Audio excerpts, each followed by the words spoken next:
Ryan, anong barko ang idineploy ng PCG para magpatrolya sa Benham Rise? Ella, idineploy ng PCG itong 83-meter vessel na BRP Gabriela Silang.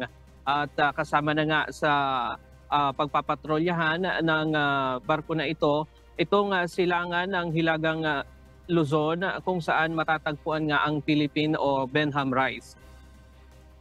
Ayon sa kay Philippine Coast Guard spokesperson Rear Admiral Armand Palilo, nagsimula ng maglayag ngayong araw ang 83-meter vessel ng Philippine Coast Guard na BRP Gabriela Silang para sa 2 linggong maritime domain awareness sa lugar.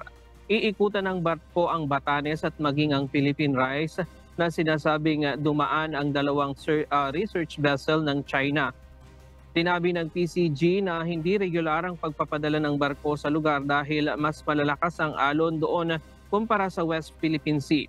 Iilang barko lamang din kasi ang may kakayahan na pumunta sa lugar at sa mga ganitong panahon lamang maaaring makapagpatrolya ang mga barko ng PCG doon dahil panatag ang dagat.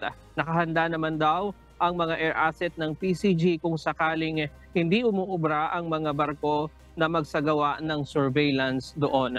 At yan muna ang latest mula dito sa Maynila. Balik sa iyo, Ella. Maraming salamat, Ryan Lacanlale.